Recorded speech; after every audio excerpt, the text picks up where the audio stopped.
Hey guys, so hope you guys enjoyed the little intro running shots to this locomotive. Here, as you can see by the label, we have a Lambert Chesapeake and Ohio C15A. This is a Silver Series, which is the lower end model, but they're basically the same, just some minor differences. You can see, pretty basic box. It's interesting though, it's like a very nice different color, not red or black. Interesting. But without further ado, we can open it. So, there's trains. I've heard a lot of negative things about them when they ship, about their shipping quality, but, this is the end. I got this engine and it was perfectly okay. So, you can see the foam is decent. This foam is not some of that foam that disintegrates, which is nice. So, without further ado, we'll start with the tender. And as you can see on the front, there was a little thing that said painted and weathered. So here the tender is. It's a very nicely painted tender. I got this because it already had a can motor, and I didn't want to have to paint another engine. I kind of have too much stuff I have to paint.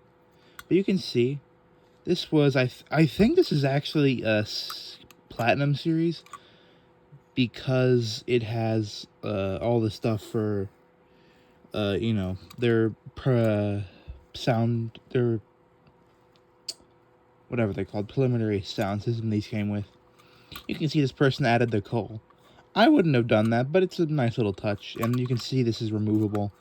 And it looks like someone dented this, because this is a really nicely, I think this is die cut. It's too smooth to be either that or someone really knew what the heck they were doing. But it looks like they bent that out trying to take out the sound system, which is interesting, but it is what it is. To each their own. Well, let's see if I can fit that back in there. So there's that.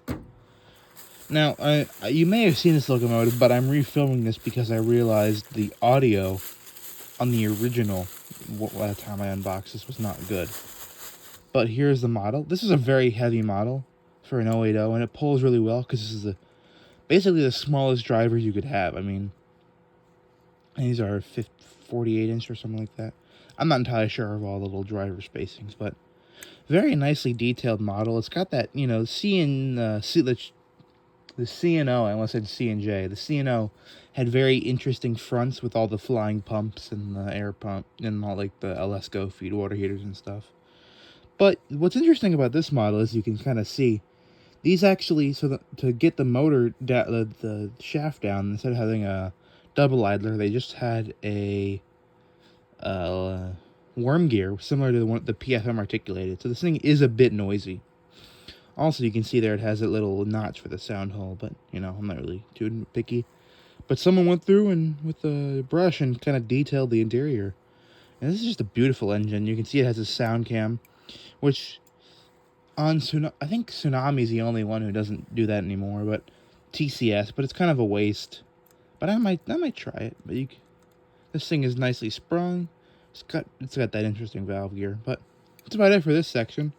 And I'll give you guys some facts on Locomotive in the next video, and then you can enjoy some running shots of this locomotive. By 1929, the C-15 switchers had proven themselves to be very capable machines, and requisitions for additional engines were in order. Baldwin captured the contract and in July and August of that year delivered 15 new 080s classified as a C-15A, given numbers 110 through 124. These engines were the same basic design as the previous C-15s, but differed considerably in appearance.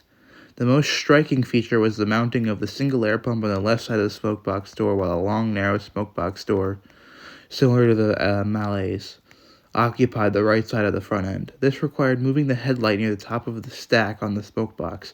The arrangement added nothing on the big 080's looks.